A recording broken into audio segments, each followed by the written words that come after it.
बाद में भी अपलोड हो सके।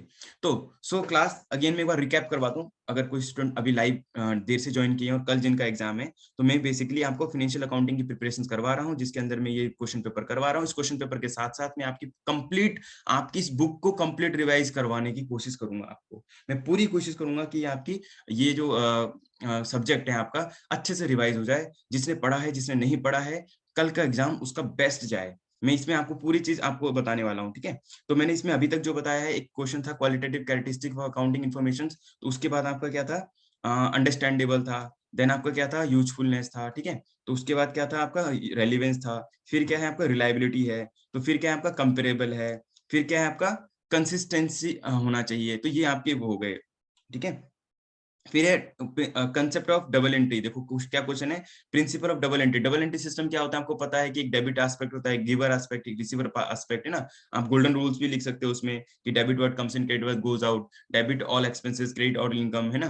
तो इस तरीके से आप सारी चीज लिख सकते हो, बट थ्योरी लिखना बड़ा एक चैलेंजिंग होता है, क्योंकि इसमें लिखना होता है कि debit each and every transaction जो भी मनी एंड मनी वर्थ की होती है, उसके अंदर जितने भी डायरेक्ट डेबिट होती है, उसकी कॉरेस्पॉन्डिंग एक ट्रांजेक्शन, एक जो है उसका कॉरेस्पॉन्डिंग क्रेडिट एस्पेक्ट भी होता है। तो ये सारी चीज अपनी थ्योरी आप अपने पॉइंट ऑफ व्यू से लिख देना। मैं जैसे यहाँ पे शो कर रहा हूँ, जिसके पास टाइम होगा वो बाद में इसको पढ़ के भी कर सकते हैं, और आप बाकी इसको कर सकते हैं, आप इसको पूरा बता सकते हैं, थ्योरी को पूरा बता सकते हैं। इक्वेशन जैसे अकाउंटिंग इक्वेशंस है, debit asset equal to liability, तो ये इक्वेशन बन गई। Capital plus outside liability equal to asset, ये अकाउंटिंग इन्फॉर्मेशन अकाउंटिंग इक्वेशन जिसने 11th में करी होगी, ठीक है। तो इस तरीके से आप इसको पूरे थ्योरी को आप इसमें लिख सकते हो, और आज ज्यादा इसको अच्छे से लिखना है तो ऐसे बता सकते हो कि जो फर्स्ट इधर एक एस्पेक्ट है, इधर सेकंड एस्पेक्ट है। तो क्या हो गया आपका इधर, ये देखो, कंज्यूम बिजनेस कोई अच्छा कमिंस बिजनेस विद कैश, तो कैपिटल हो गया, यहाँ पे कैश आ गया, है ना। आया क्या, कैश, कैश अकाउंट से कैश अकाउंट आया इससे, ठीक है। और क्या आएगा इससे, आप दूसरी तरफ देखेंगे तो प्रोप्राइटर या कैपिटल अकाउंट आ जाएगा, ठीक है। ये क्लियर हो गया आपको। ब्रॉड गुड्स फॉर कैश 5000, और ये क्या हो जाएगा आपका, गुड्स से brought goods for cash of 5000, और इधर से कैश और कैश अकाउंट आ जाएगा। यहाँ तक क्लियर होगा आपको। अब हम देखते हैं क्वेश्चन नंबर 3 की तरफ। यानी कि मैंने पूरा कंप्लीट ये पूरा थ्योरी बताई नहीं है कि डबल एंट्री सिस्टम क्या होता है, डुअल एस्पेक्ट क्या होता है, तो आपको अपनी से थ्योरी बना के इसमें लिखनी है। क्वेश्चन नंबर 2 है आपका, there was a difference of 413 trial balance. Trial balance अगर आपने सबने बनाया होगा, एक ट्रायल बैलेंस यानी कि जितने भी अकाउंट्स होते हैं सबको हम लिखते हैं, किसी को डेबिट साइड लिखते हैं और किसी को हम क्रेडिट साइड लिखते हैं, उनके नेचर के बिहाफ पे। अगर हमें पता है कि ये मान लो असेट्स है, तो असेट डेबिट नेचर का होता है, कोई एक्सपेंस है ना, तो वो डेबिट नेचर का होता है, कोई आउटस्टैंडिंग सैलरी है तो क्रेडिट नेचर की होती है, कोई प्रीपेड बिल है तो वो डेबिट नेचर का होता है। तो जो जो हमें जिसके बारे में पता होगा वो सारी चीजें हम इसमें लिखते रहेंगे। It was place in the debit side of suspense account, यानी कि अच्छा कोई 430 का डिफरेंस है, जब हम ट्रायल बैलेंस बनाया ना तो डिफरेंस आ गया, क्योंकि हमें पता है ट्रायल बैलेंस में टैली होना चाहिए, जैसे बैलेंस शीट टैली होता है वैसे ट्रायल बैलेंस भी टैली होता है, बट यहाँ पे टैली नहीं है। जब टैली नहीं होगा और डिफरेंस आ रखा है डेबिट साइड में, देखो ये ट्रायल बैलेंस आपका, और यहाँ पे 430 का डिफरेंस लिखा हुआ है, ठीक है, इसका मतलब क्रेडिट साइड शॉर्ट है। उस केस में हमें थोड़ा सा एडजस्टमेंट एंट्री करनी होती है, देखना होता है कहाँ गलती रह गई, तो जब गलती देखेंगे तो फिर उसको करेंगे भी। It was place in debit side of suspense account letter following the error, error discover, कुछ एरर को डिस्कवर कर लिया यानी कि ढूंढ लिया, pass the rectifying entry, journal entry करनी है और सस्पेंस अकाउंट बनाना है। तो ऑब्वियस है फ्रेंड्स, आपको एक तो जनरल एंट्री बनानी होगी, जनरल एंट्री का फॉर्मेट में आपको जिस जैसे आप बनाते हो जनरल एंट्री, ठीक है। मैं यहाँ पे वैसे कोशिश कर रहा था कि पूरा आंसर यहाँ पे सॉल्व करूं, बट सॉल्व नहीं हो पाएगा, बट देखते हैं क्या ट्रांजेक्शन होती है। Purchase book was overcasted, purchase book क्या हो रखी है, ओवरकास्टेड हो रखी है। परचेज वैसे डेबिट क्या होता होगा ना पहले, तो आप क्रेडिट कर दो, ठीक है। Suspense account debit to purchase book, ठीक है, परचेज अकाउंट, ठीक है, परचेज अकाउंट कर दोगे तो परचेज क्या हो गया, डेबिट हो गया, नहीं पहले ओवरकास्ट हो रखी थी, तो यहाँ पे क्या करना है आपको, suspense account debit to purchase account. 100 रुपए से ये ओवरकास्ट था, इसको वापस से अंडरकास्ट कर दो, यानी कि वापस से कम कर दो, ठीक है। और सेकंड देखते हैं क्या है इसके अंदर, sales book was overcasted by 1000। अब सेल्स बुक क्या होनी, पहले क्या करी होगी हमने सेल्स में, cash account debit to sales या कोई और Ramesh account debit to sales, इस तरीके से क्या होगा ना, ये क्या थी, ओवरकास्ट थी, ओवरकास्ट थी, तो उसको क्या कर दो, under sales account debit to suspense account, ठीक है। यानी कि रेक्टिफाइंग एंट्री करते चले जाओ और आपका आंसर लास्ट में टैली आ जाएगा। यानी कि सब सस्पेंस अकाउंट बनाओगे, तो एक्चुअली सस्पेंस अकाउंट वैसे इसमें कहा है, हाँ देखो बोला है, सस्पेंस अकाउंट बनाओगे तो वो नील आना चाहिए, नल मतलब होता है जीरो, मतलब सस्पेंस अकाउंट अपने आप में कैंसिल हो जाए, मतलब कुछ सस्पेंस अकाउंट बचे ही ना, ऐसा कुछ एंट्री करनी होती है, ठीक है। तो ये आप इसमें अपनी जनरलिटी बनाओगे तो उसमें फिर सस्पेंस अकाउंट आपका हट जाएगा, जैसे amount of 5000 has been posted credit side of commission account. अरे बताइए, ये जो कमीशन अकाउंट, कमीशन क्या है आपका? एक्सपेंस होता है। जब कमीशन एक्सपेंस है तो उस केस में क्या करेंगे हम? डेबिट करना चाहिए, इन्होंने क्रेडिट कर दिया तो इसका अमाउंट क्या होगा? डबल साइड आपको इसमें दिखाना पड़ेगा कि इसमें दिखाना, इसका साइड, इस साइड दिखाना पड़ेगा। क्लियर हो गया? और भी एंट्री है, आप ये 4 और 5 6 ये भी एंट्री कीजिएगा। An amount 500 has been posted in credit side of commission account. ठीक है, इंस्टेड ऑफ, अच्छा सुनो, क्रेडिट साइड तो इस बार ठीक था कि क्रेडिट साइड का ना, लेकिन अमाउंट का डिफरेंस है, हैज बीन 500, लेकिन इंस्टेड ऑफ 570 तो 70 रुपीज का डिफरेंस है, तो 70 रुपीज, सिर्फ 70 रुपीज को आपको क्या करना है? कमीशन में दिखाना है। ठीक है, तो क्या लिखना है यहाँ पे आपको? फॉर एग्जाम्पल के लिए अगर बताऊं मैं, तो commission account debit to suspense account.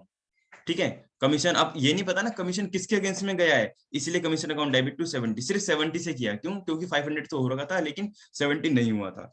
इस तरीके से आप अपने ट्रायल बैलेंस के क्वेश्चंस के प्रैक्टिकल को कर सकते हो। ठीक है, अब हम बात करते हैं नेक्स्ट, हमारा जो है सस्पेंस अकाउंट, जो जिन्होंने नहीं किया उसके लिए थ्योरी थी कुछ, और कुछ एग्जांपल्स भी थे, बट शॉर्टेज ऑफ टाइम की रीजन से मैं नहीं करा पा रहा हूँ। आप इस तरीके से जनरलिटी करना है ना, कुछ ये में, और फिर लास्ट में एक आपको क्या बनाना है? सस्पेंस अकाउंट बनाना भी पड़ेगा। डेबिट वाले आइटम को डेबिट, जो इधर डेबिट हो रहे हैं ट्राई, उसमें जनरल एंट्री में देख लेना कैसे कौन डेबिट हो रहा है और कौन सा क्रेडिट हो रहा है। जब ये बनाओगे तो देखो इसका बैलेंस नील आ जाएगा, तो सस्पेंस अकाउंट का कोई बैलेंस सीडी नहीं बचा, यहाँ पे कहीं भी कैंसिल हो गया, नल हो गया। ये वेरी इंपॉर्टेंट टॉपिक है। ठीक है, तो ये आपके क्वेश्चन कवर हो गए। नेक्स्ट क्वेश्चन की तरफ जाएं।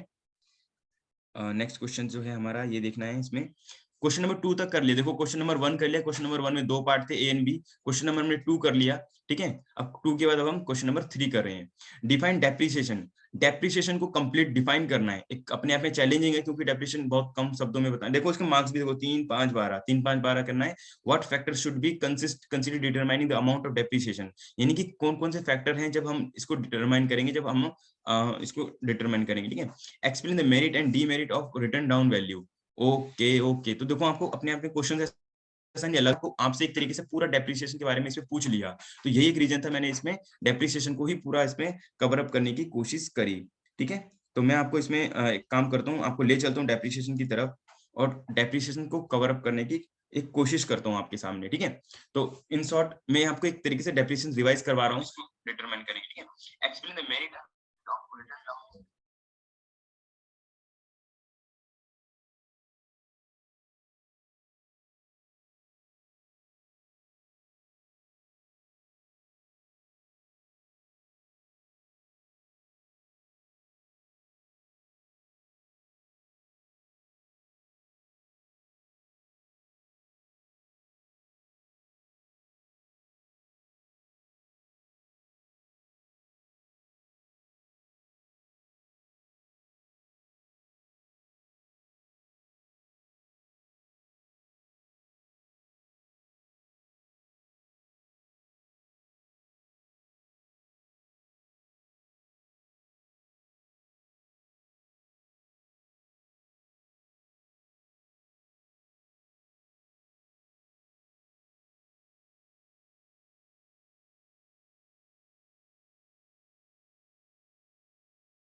चलिए, आई एम सॉरी, ये चीजें शायद अभी आपको क्लियर होगा इसमें। मैं ये देख रहा था कि आपका क्लियर है या नहीं है प्रॉपर। अब हमें आगे कंटिन्यू करते हैं। मैंने अभी तक आपको 2 क्वेश्चंस करवाए, question number 1 and question number 2। ठीक है, अब इसमें ये देखना है आपने कि डिफाइन डेप्रिसिएशन क्या होता है, what factors should be considered for determining the amount of depreciation, और explain the merit and demerit of return down value method. तो इसका मतलब क्या हुआ कि आपको इसमें कंप्लीट एक डेप्रिसिएशन को कंप्लीट रिवाइज करना है। क्या करना है आपको? इसमें पूरा एक कंप्लीट डेप्रिसिएशन के बारे में बताना है कि डेप्रिसिएशन क्या होता है एक्सेट्रा, ठीक है? तो वो सारी चीज़ को कवर अप करने के लिए, यानी कि पूरे सारे पॉइंट को कवर करने के लिए मैंने क्या किया, पूरी बुक को ही जो डेप्रिसिएशन का यूनिट है, उसको ही रिवाइज़ करने की कोशिश करूँगा। लेट्स चलते हैं आपके डेप्रिसिएशन के यूनिट पर। तो सो दैट कि जिन भी स्टूडेंट ने अभी तक नहीं स्टडी करी है, तो उनका एक कंप्लीट डेप्रिसिएशन वाला जो यूनिट है, वो कवर अप हो जाए, ठीक है यहाँ पर। तो चलिए स्टार्ट करते हैं इस क्लास को हम आगे। डेप्रिसिएशन एंड रिलेटेड कांसेप्ट, तो इसके बारे में हम पढ़ेंगे, कॉज ऑफ डेप्रिसिएशन पढ़ेंगे, ऑब्जेक्टिव्स प्रोवाइडिंग डेप्रिसिएशन पढ़ेंगे, फैक्टर इन्फ्लुएंसिंग डेप्रिसिएशन पढ़ेंगे, और हम इसमें क्या करने वाले हैं, इसमें करने वाले हैं मेथड ऑफ प्रोवाइडिंग डेप्रिसिएशन। मतलब डिफरेंट मेथड आपको पता है, एसएलएम होता है, यूनिट मेथड होता है, डब्ल्यूडीबी मेथड होता है, ठीक है? फिक्स इंस्टॉलमेंट मेथड, तो कौन-कौन से लिखे ही हैं यहाँ पे देखो, fix installment method, diminishing balance method, difference between fix and ये, और यही इंपॉर्टेंट पूछा जाता है आपसे, डिमिनिशिंग बैलेंस मेथड और clean change of method. Change of method very important है। चेंज ऑफ मेथड मतलब होता है कि अगर आपने अभी तक कुछ एसएलएम लगाया था, ठीक है? अब आप उसको डब्ल्यूडीबी लगा रहे हो, written down value, diminishing value method भी बोलते हैं इसको, है ना? डिमिनिशिंग वैल्यू मेथड को ही डब्ल्यूडीबी बोलते हैं। अब आगे हम इसको चलते हैं, डेप्रिसिएशन आपको पता है क्या होता है, और इससे रिलेटेड थ्योरी अभी नहीं पढ़नी, व्हाट इज डेप्रिसिएशन वगैरह एक्सेट्रा एक्सेट्रा, यानी कि आपका वैल्यू का लॉस होता है।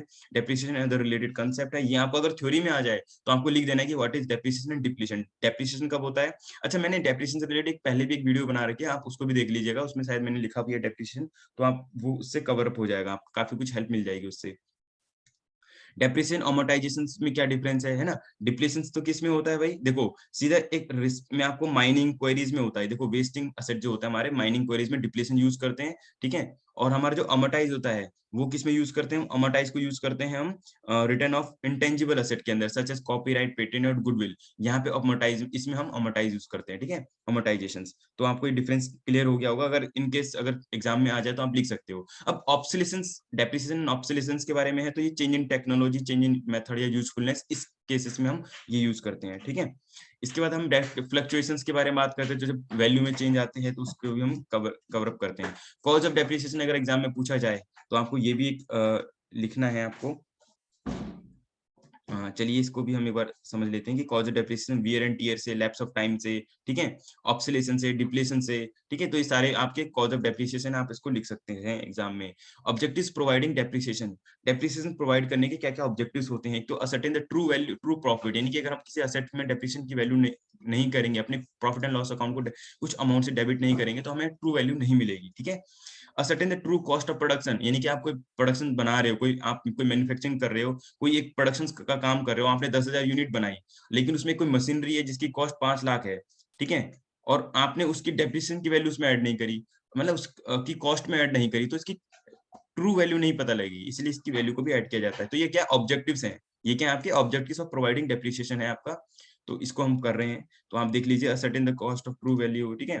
ट्रू प्रोडक्शंस हो गया, और क्या आपका हो गया, प्रिपेयरिंग ट्रू फाइनेंशियल पोजीशन, यानी कि फाइनेंशियल पोजीशन आपका लॉस मेकिंग है, प्रॉफिट हो रहा है, ये चीजें हैं, ठीक है?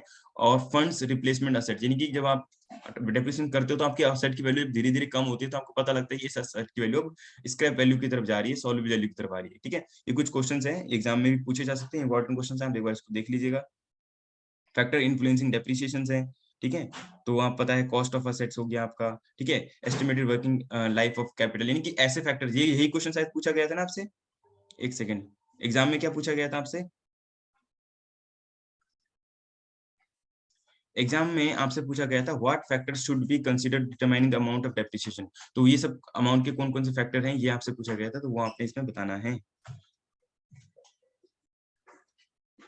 ठीक है? तो आपको क्वेश्चंस को थोड़ा अच्छे से समझना है। क्वेश्चंस को 1 या 2 बार अच्छे से अगर आप रीड करेंगे, तो ही थोड़ा आप बेटर अच्छे से इसको समझ पाएँगे। अब आप इसको समझते हैं, estimated working life of the asset. Estimated working life of asset मतलब कि उसकी वर्किंग लाइफ क्या है, ये सारे फैक्टर्स हैं जो बताता है कि डेप्रिसिएशन, यानी कि एक असेट की टोटल वर्किंग लाइफ कितनी होगी, फिर ताकि हम अगेन एक सेकंड असेट खरीद सकें उसके, ठीक है? एस्टिमेशन ऑफ स्क्रैप वैल्यू, तो इसका मतलब क्या हुआ, स्क्रैप वैल्यू की एस्टिमेशन करना। क्लियर हो गया? और डेप्रिसिएशन की वैल्यू देखो, cost of asset minus salary value and useful life, तो आप इसको इजीली कर सकते हो। व्हाट इज डेप्रिसिएशन, और ये सारे क्वेश्चंस जो हैं ये भी इंपॉर्टेंट हैं, और ये मैंने सेकंड दूसरी वीडियो में अच्छे से बताया भी है। कुछ आपकी इसमें जनरल एंट्री भी है, आप इसको भी देख लीजिए एक बार। और इसके साथ-साथ अब हम देखेंगे आगे, अगर हम चलते हैं तो 1 सेकंड, इसके साथ अगर हम देखेंगे तो मेथड ऑफ प्रोवाइडिंग डेप्रिसिएशन, हाँ ये भी एक इंपॉर्टेंट क्वेश्चन है कि कौन-कौन से मेथड यूज होते हैं। तो इसको थोड़ा जल्दी से करते हैं। ये सारे मेथड हो गए, fixed installment method, diminishing and, और आपके सिलेबस में अगर आप इग्नू के बीकॉम फर्स्ट ईयर के स्टूडेंट हो, फर्स्ट ईयर के अगर आप स्टूडेंट हो तो आपके लिए यही 2 मेथड हैं, फिक्स्ड इंस्टॉलमेंट मेथड और डिमिनिशिंग वैल्यू मेथड। इसी को आपको अच्छे से समझना है और प्रैक्टिकल क्वेश्चंस भी आएगा तो यहीं से आएगा। ये सारे मेथड तो हैं लेकिन इसको अभी नहीं करना है, ठीक है? फिक्स्ड इंस्टॉलमेंट मेथड आपको पता है, इसमें हम निकालते हैं, कैसे निकालते हैं इसका डेप्रिसिएशन? इस ओरिजिनल कॉस्ट कितनी है? कॉस्ट की स्पेलिंग थोड़ा ठीक कर लीजिएगा, ये पे कॉस्ट की स्पेलिंग गलत हो गई है, ठीक है? तो scrap value life time of asset, यानी कि उसकी लाइफ टाइम असेट, यानी कि डेप्रिसिएशन क्या होगा? Cost of asset minus salary value minus number of years. तो उस तरीके से हम इसको निकाल सकते हैं। कोई एग्जांपल भी देके समझाने की कोशिश की गई थी, इसमें थोड़ा अभी टाइम कम है, पूरा पेपर डिस्कस करना है। तो इसमें मैं बता पाता आपको कि इस तरीके से मशीनरी अकाउंट बनाते हैं। मशीनरी अकाउंट जिसने नहीं बनाया है तो देख लीजिएगा डेप्रिसिएशन, अगर आपको ये क्वेश्चंस है, देखो ये क्वेश्चन दिखा रहा हूँ, आप इसको बाद में डिटेल में देख लीजिएगा, इसका आंसर ऐसे करना है आपने, ठीक है? तो अब आप इसको मैंने सीक्वेंस में दिखाया है आपको। सीक्वेंस में दिखाने का ये है कि आप इसको देखेंगे, वर्किंग नोट देख लीजिए, उसका सीक्वेंस में है सारी चीजें, तो आप इसको कर लीजिएगा। अब यहाँ पे आ जाते हैं एडवांटेज, ठीक है? ये आपका एडवांटेज किसका है? एसएलएम का है, यानी कि स्ट्रेट लाइन मेथड, जो फिक्स्ड इंस्टॉलमेंट मेथड भी बोलते हैं इसको, फिक्स्ड इंस्टॉलमेंट मेथड या फिर SLM method. It is easily understandable and the simply apply, simply 10% 5% निकालते हैं, है ना? ये नॉट एवरी ईयर, ये सारी चीजें आप इसको पढ़ लीजिए। Under the method of book value asset is reduce either zero और स्क्रैप वैल्यू एट में बी कम, मतलब इसको हम लगाते हैं या तो जीरो आ जाती है या स्क्रैप वैल्यू आ जाती है, ठीक है? डिसएडवांटेज देख लो, इसका ट्रू वैल्यू नहीं पता लगती है ना, फर्स्ट ईयर में सेकंड ईयर में डेप्रिसिएशन अलग अलग हो सकता है, लेकिन यहाँ पे हम इक्वली लगा रहे हैं। अब सेकंड जो मोस्ट इंपॉर्टेंट मेथड है वो है हमारा डिमिनिशिंग बैलेंस मेथड, यानी कि डब्ल्यूडीबी बोलते हैं इसको, written down value method, WDB, ठीक है? तो और इसको बोलते हैं, इसका एक एग्जांपल भी है, ठीक है? और इसको एग्जांपल से आप समझ लेना कि इसका अगर ट्रैक्टर अकाउंट बनाया गया है, ये क्वेश्चन है, देखो क्वेश्चन दिखाया मैंने, फिर ये सीक्वेंस में आपको पूरा ट्रैक्टर अकाउंट दिखा दिया, ठीक है? एक और एग्जांपल दिखाना हूँ, एक और एग्जांपल है, इस एग्जांपल को भी एक बार आप देख लीजिएगा, ठीक है? और इसका वर्किंग नोट दिखाना है तो वो वर्किंग नोट देख लीजिए इसका, ठीक है? तो ये इसका वर्किंग नोट हो गया, ठीक है? तो ये आपका हो गया। अब ये डिमिनिशिंग वैल्यू जो क्वेश्चन में था कि डब्ल्यूडीवी मेथड या डिमिनिशिंग डाउन वैल्यू मेथड के एडवांटेज एंड डिसएडवांटेज, चलिए एडवांटेज देखते हैं। एडवांटेज है आपका, ठीक है? इसको पढ़ लीजिएगा क्योंकि डिसएडवांटेज है, ये देख लीजिए, है ना? तो ये थ्योरी है। अब बैलेंस आता है डिफरेंस बिटवीन दोनों मेथड के बीच में डिफरेंस करना, ठीक है? कि ये मेथड और दोनों मेथड के बीच में डिफरेंस करना, ये आप डिफरेंस कर दीजिएगा, दोनों को अच्छे से पढ़ लीजिएगा। एक और चीज जो इंपॉर्टेंट है, चेंज मेथड, मतलब कि अगर एक मेथड यूज कर रहे थे तो चेंज करना है, लेकिन इस मेथड में भी आपको यूज होता है प्रोस्पेक्टिव चेंज में, तो कोई ज्यादा काउंटिंग नहीं होगी, लेकिन अगर एक रेट्रोस्पेक्टिव चेंज होगा, ठीक है? प्रोस्पेक्टिव मतलब होता है कि आप अब से अब तक जो हुआ हुआ, लेकिन अगर आप इसको आगे से करोगे तो जो है क्या करेंगे, ठीक है? तो उसमें हम नॉर्मली कोई ज्यादा प्रॉब्लम नहीं आती। प्रॉब्लम कब आती है? जब हम इसको रेट्रोस्पेक्टिव करते हैं। रेट्रोस्पेक्टिव करेंगे तो हमें थोड़ी सी अकाउंटिंग कैलकुलेशन करना पड़ेगा, calculate account depreciation already charge अभी तक कितना हुआ और चेंज मेथड से कितना चार्ज होना चाहिए था, फिर जो डिफरेंस होगा वो एक एग्जांपल से भी समझते हैं इसको। एक एग्जांपल है, ठीक है? एक एग्जांपल से कैसे समझें इसको? देखो एक एग्जांपल है और यहाँ पे इस एग्जांपल में आप पढ़िएगा तो इसमें ये जो है क्वेश्चन सॉल्व किया गया है। तो ये इम्पोर्टेंट है, ये जो मैंने लास्ट अभी जो दिखाया आपको ये इम्पोर्टेंट है। सॉरी, अभी तक जो मैंने आपको एक बार वापस से दिखा रहा हूँ आपको, जो एक बार वापस से कार का ये वाला एग्जांपल सबसे इंपॉर्टेंट है। शरद परचेज अ कार, 1 लाख की उसने कार खरीदी जनवरी 1 को, उसने कार को डेप्रिसिएट किया 10% से अंडर डब्ल्यूडीवी मेथड से किया।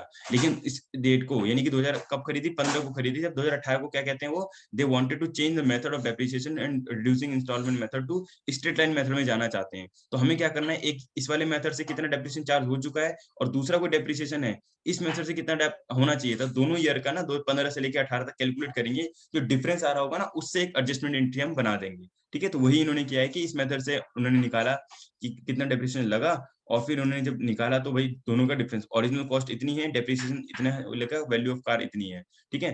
तो ये और इसका स्ट्रेट लाइन मेथड से तो इजीली निकल ही जाता है, तो निकाला मेथड और वो एंट्री उन्होंने कर दी, ठीक है? अब ये यहाँ तक आपका ये कवर अप हो गया। मेरे को लगता है, आई होप कि अगर मैंने आपको डेप्रिसिएशन अकाउंट कवर अप कर दिया होगा, ठीक है? क्वेश्चन तो एक था डेप्रिसिएशन क्या होता है और डेप्रिसिएशन के बारे में ये क्वेश्चन पूछा गया था, ठीक है? ये क्वेश्चन था आपके एग्जाम का क्वेश्चन नंबर 3। तो क्वेश्चन नंबर 3 क्या कह रहे थे कि डेप्रिसिएशन के बारे में बताओ, तो मैंने इससे पूरी राम कथा कहानी आपको पूरी डिटेल में समझा दी है। अब आगे देखते हैं, what are the characteristic of hire purchase. Hire purchase क्या होता है, एग्रीमेंट क्या होता है, discuss under hire. Hire purchase के बारे में पूरा आपको टोटल डिस्कस करना है। हायर परचेज से पहले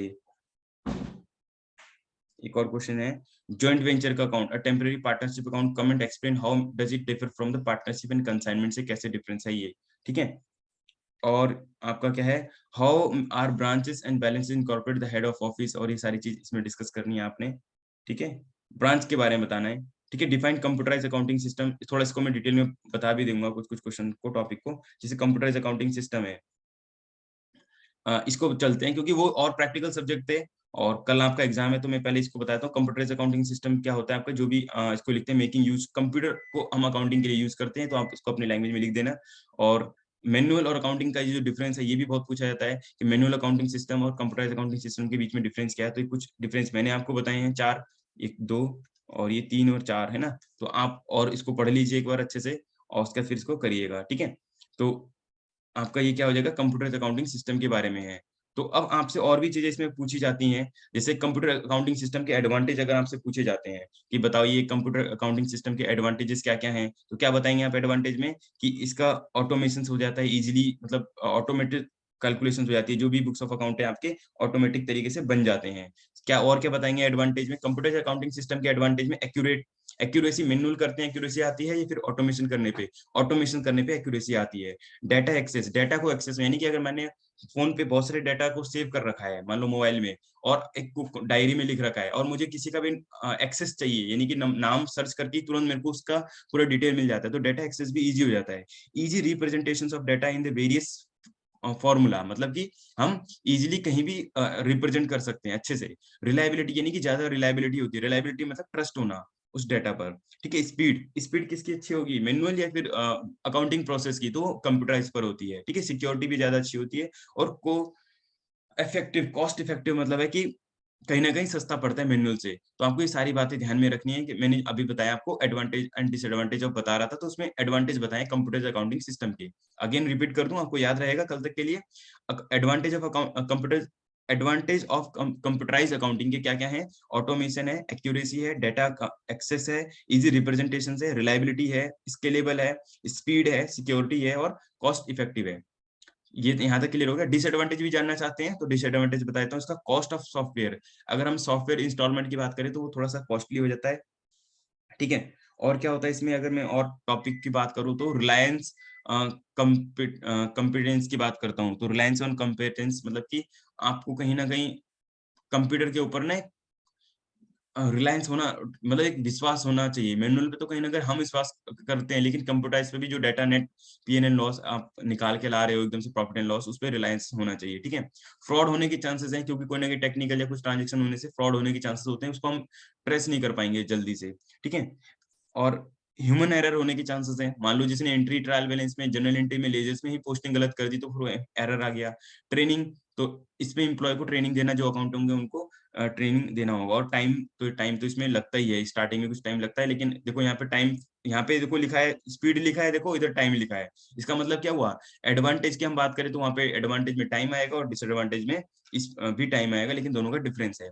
अब बात करते हैं considering the while choosing accounting software के अंदर एक बहुत इंपॉर्टेंट क्वेश्चन है, जो अभी आपने देखा भी होगा कि कौन कौन से कंप्यूटराइज अकाउंटिंग सिस्टम, क्या था क्वेश्चन आपका, एक बार आप क्वेश्चन पे नजर देखो कि क्या है क्वेश्चंस, ठीक है। क्वेश्चंस को पढ़ो, कोई भी क्वेश्चंस हो आप उसको पहले अच्छे से पढ़ो, और फिर समझो कि क्या क्वेश्चन ने पूछा है। तो कंप्यूटराइज अकाउंटिंग सिस्टम में क्या क्वेश्चन पूछा गया था, define computerise accounting system, distinguish between manual and, देखो डिस्टिंग्विश मैंने आपको ये दोनों बता दी, मैनुअल अकाउंटिंग सिस्टम और आपको ये भी बता दी है ना।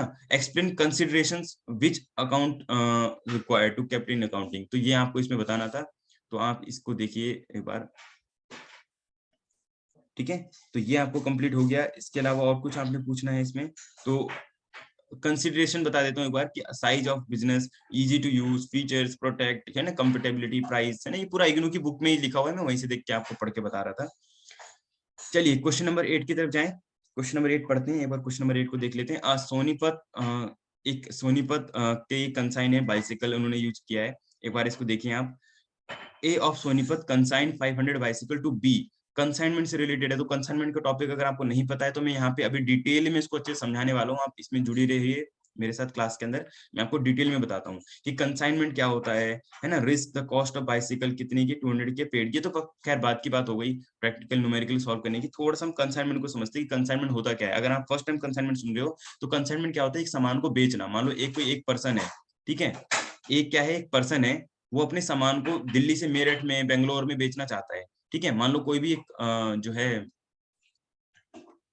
है क्या कह सकते हैं, बी है बेंगलोर के अंदर है, ठीक है, बेंगलोर के अंदर है। इसका मतलब क्या हुआ कि इसको अपने सामान को अपनी दिल्ली से बाहर भेजना है, बेचना है, सेल करना है। तो सेल कैसे करेगा, तो उसके आप कहोगे कि भाई इस ए को वहां पे बेंगलोर में या फिर जहां भी बेचना चाहता है वहां पे अपनी दुकान खरीदनी चाहिए, पहले जमीन खरीदनी चाहिए, फिर बिल्डिंग बनानी चाहिए, फिर वहां पे करना चाहिए, है ना। तो इतनी सारी, मतलब एक मान लो इसको जूते बेचने हैं, चप्पल बेचने हैं, या रिलैक्सो का कुछ सामान बेचना है, तो ए क्या अपना जूता बेचने के लिए यहाँ पे अलग से दुकान खरीदे, अलग से सारा खरीदे, तो ये ना करके ये बी को, बी बी क्या है, जूता बेचता है, ऑलरेडी पहले से जूता बेचता है, ठीक है, वहां पे दूसरी कंपनी का। तो ए इसको कहेगा कि तुम मेरे लिए कंसाइनमेंट की तरह काम करो, एक एजेंट की तरह काम करो। तो इसमें क्या फायदा होगा वो गिनाता हूं मैं आपको, कि ए अगर बी को कहता है कि मैं आप जो है मेरे सामान बेचो, तो ए कहेगा कि मैं तो ऑलरेडी जूता बेचता हूँ, मेरे को 4 कंपनी और हैं जिनका जूता मेरे पास आता है, ठीक है।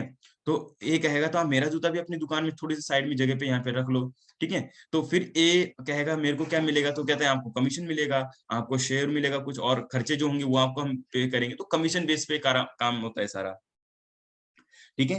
तो ये हो गया in order to, in other word से कंसाइनमेंट हो गया। इसको डिटेल मैंने आपको आसान शब्दों में बताया है। कंसाइनमेंट क्या होता है, पार्टीज टू कंसाइनमेंट। तो जैसे आप दो लोगों के बीच में पार्टीज होती है, अगर डायरेक्ट सेल होता, एक सेल नहीं है, अगर बी ए से डायरेक्ट खरीदता तो सेल और परचेज की एंट्री होती, फिर वो आगे अपना प्रॉफिट एंड लॉस पे बेचता। बी प्रॉफिट एंड लॉस पे नहीं बेच रहा, बी कमीशन के बेसिस पे बेच रहा है, इसलिए इसको हम कंसाइनमेंट बोलेंगे। लेकिन इस केस में जो कंसाइनमेंट है, बी को ये सुनिश्चित हो जाता है कि अगर सामान माल नहीं बिका, अगर जितने जो इसने दिए, ए ने जिसको बेचा, ये सारा सामान नहीं बिका ना, तो ये इसको पूरा वापस भी कर सकता है, रिटर्न भी कर सकता है। इसलिए आपने कंसाइनमेंट में रिटर्न की एंट्री पढ़ी होगी, ठीक है। तो ये पार्टीज होते हैं। इसके अलावा और अगर हम डिटेल में जाएंगे तो फीचर्स अगर कंसाइनमेंट के देख लीजिए, अगर आपके पास टाइम हो तो जूम करके। अब तो YouTube पर आप इसको जूम भी कर सकते हो, तो आप इसको जूम करके पढ़ लीजिए। गुड्स फॉरवर्डर, ये सारे इसके फीचर्स हो गए। कंसाइनमेंट अकाउंट कैसा बनता है, एक बार इसको ये क्या है आपका, क्या लिखा है इसमें, डिफरेंस है। अच्छा, ऊपर लिखा नहीं है डिफरेंस, मतलब कि सेल और कंसाइनमेंट में क्या क्या डिफरेंस होता है। तो पार्टीज क्या क्या होती है इसमें, जो सेल के अंदर दो पार्टीज होती हैं, एक को सेलर बोलते हैं और एक को बायर बोलते हैं। कंसाइनमेंट के अंदर क्या होता है, कंसाइनर होता है, कंसाइनी होता है, ठीक है। कंसाइनी मतलब जिसको बेचा गया है, कंसाइनर मतलब जो बेच रहा है। ऑनरशिप ऑफ गुड्स, यानी कि ऑनर एक बार खरीदने के बाद बायर के पास ऑनर चले जाता है, लेकिन कंसाइन में नहीं आता है। वो सामान बेचता तो है, लेकिन उसके बिहाफ पे, प्रिंसिपल के बिहाफ पे, यानी कंसाइनर के बिहाफ पे बेचता है, कमीशन के बेस पे वो एक तरीके से एजेंट की तरह काम करता है। रिलेशनशिप की बात करेंगे तो आप इसको पढ़ लीजिएगा कि दोनों के बीच में जो रिलेशन है क्रेडिटर डेटर का होता है, यहाँ पे ऐसा नहीं होता है, ठीक है। तो ये सारी चीजें टॉपिक कवर हो गई हैं। लेकिन हाँ, कंसाइनमेंट का अकाउंट कैसे बनता है वो एक बार जरूर देख के जाइए। आपने अगर पढ़ा लिखा है इसको पहले से तो भी देख लीजिए, नहीं तो भी देख लीजिए, ठीक है। तो इसमें एक इस तरीके का कंसाइनमेंट अकाउंट बनता है। कंसाइनमेंट अकाउंट टू पटना, ठीक है, एग्जाम्पल ले लीजिए। टू, जब हम गुड्स सेल करते हैं, यानी जैसे अगर हम अपने पास से गुड्स को डेबिट क्रेडिट करेंगे, यानी कि हमारे पास से गया है ना, अगर जो गया, जो सामान गया, तो उसको हम यहाँ पे क्या करेंगे, क्रेडिट कर देंगे। मतलब इस कंसाइनमेंट अकाउंट को तो डेबिट करेंगे, यहाँ पे देखो गुड सेंट ऑन कंसाइनमेंट, तो यहाँ पे हमने क्रेडिट कर दिया, हमारे अपने पास से स्टॉक हमारे पास से चला गया, ठीक है। और टू कैश, यानी कि हमारे पास से कैश गया, क्यों, यानी कंसाइनमेंट एक्सपेंसेस। तो बेसिकली जो कंसाइनमेंट अकाउंट है ना, ये एक लेखा जोखा है, एक अकाउंट है, ऐसा अकाउंट है जो किसी कंसाइनमेंट के प्रॉफिट एंड लॉस, यहाँ पे एक देखो प्रॉफिट एंड लॉस निकल रहा है, यहाँ भी प्रॉफिट एंड लॉस निकल रहा है, यानी कि हमने क्या क्या सामान बेचा, क्या क्या चीज दिया और क्या क्या हमें फायदा हुआ। पैसा कहाँ से आता है, कंसाइनमेंट, कंसाइनी अकाउंट, जब कंसाइनी कैश में या क्रेडिट में सेल कर देता है, कोई सामान हमारे बिहाफ पे कहीं पे बेच देगा, तो उसका मतलब बेच दिया, सेल कर दिया, तो सोल्ड आउट होने पे हमें प्रॉफिट होगा। लेकिन इस प्रॉफिट में से उसका कमीशन भी जाएगा, देखो यहाँ पे लिखा होगा कंसाइनी एक्सपेंस, कंसाइनी कमीशन, है ना। बैड डेट हो गया, तो ये लॉस हो गया, ये 3 या 4 तरह के लॉस हो गए, देखो 4 तरह के लॉस हैं ये, है ना। सेल से प्रॉफिट हो गया, और गुड्स हमने सामान बेचा था, तो अगर इसको भी देखें तो ये कॉस्ट ऑफ गुड्स सोल्ड है हमारा, ठीक है, सीओजीएस। तो इस तरीके से, और कुछ commission, sorry, consignment account unsold stock, अगर कुछ सामान वापस भी आ जाता है तो ये क्लोजिंग स्टॉक बोल सकते हैं, इसको क्या बोल सकते हैं, क्लोजिंग स्टॉक। तो इस तरीके से ट्रेडिंग अकाउंट हम करते थे ना, तो वैसे ही ट्रेडिंग और पीएनएल को कंबाइन कर लें, तो इसमें देखो कुछ इस तरीके से हम इसका प्रॉफिट एंड लॉस निकाल सकते हैं किसी एक कंसाइनमेंट से। अब ये कंसाइनमेंट, ये पटना अकाउंट क्या हो सकता है, राम श्याम सर्वेश महेश, जितने कंसाइनमेंट होंगे, मतलब एक कंपनी है, वो 10 लोग कंपनी के साथ ये कंसाइनमेंट करती है तो वो 10 ही अकाउंट बनाएगी वो, ठीक है? तो ये क्लियर हो गया होगा आपको कंसाइनमेंट। एक गुड्स यानी स्टॉक का अकाउंट बना रहे हैं। अभी किसका अकाउंट है? स्टॉक का। स्टॉक हमारे पास से जाएगा तो हम क्या कहाँ जाएगा? वो कंसाइनी में जाएगा, तो इसमें यहाँ लिखेंगे consignment account goods return, sorry जब आएगा तो वापस रिटर्न आएगा तो डेबिट करेंगे, जो जाएगा वहाँ पे डेबिट करेंगे, ठीक है? ट्रेडिंग अकाउंट यानी कि बैलेंस जो जाएगा वो ट्रेडिंग में ट्रांसफर कर देंगे। ट्रेडिंग यानी ट्रेडिंग किसका है? ये हमारा अपना ट्रेडिंग है, जो मेन बिज़नेस है उसका ट्रेडिंग होगा, उसमें ट्रांसफर कर देंगे। कंसाइनी अकाउंट यानी कि जो पर्सन है यहाँ पे राम, श्याम, मोहन जो भी नाम आएगा एक्स वाई जेड, तो उसके अकाउंट में क्या होगा? कंसाइनी यानी कि जब वो सेल करेगा तो हम उसको डेबिट करेंगे। जैसे-जैसे वो सेल करता रहेगा तब हमारा उससे लेना पैसे लेकी लेनदारी हो जाएगी, ठीक है? और क्या-क्या उसको देंगे? कैश जब भी उसको कुछ एडवांस दिया होगा या फिर कुछ और चीज़ें होंगी तो ये सारा उसके क्रेडिट साइड में आएगा। कंसाइनी अकाउंट है, ठीक है? तो इस तरीके से आप इसको कर सकते हैं। कुछ और क्वेश्चन देख लेते हैं। एक क्वेश्चन है, briefly explain the following concept के बारे में पूछा गया है। Conservative concept, consistency concept, full disclosure concept और मटेरियलिटी कांसेप्ट। इतने सारे कांसेप्ट आपसे पूछे गए हैं और अब एग्जाम में जो रिपीट होने के चांसेस है तो किसी में से ये जितने आपके इग्नू की बुक है, इग्नू की बुक में देखो क्या-क्या गिवन है। बिजनेस एंटिटी ये कांसेप्ट है जो concept to be observe at the recording time, और ये कौन से कांसेप्ट है? Concept to be observed at recording stage, ठीक है? रिकॉर्डिंग स्टेज पे है और ये कौन सा है? रिपोर्टिंग स्टेज, सॉरी मैं इसको रिपोर्टिंग नहीं पढ़ पाया। रिपोर्टिंग स्टेज के टाइम पे कौन-कौन से कांसेप्ट हमें यूज़ करने चाहिए।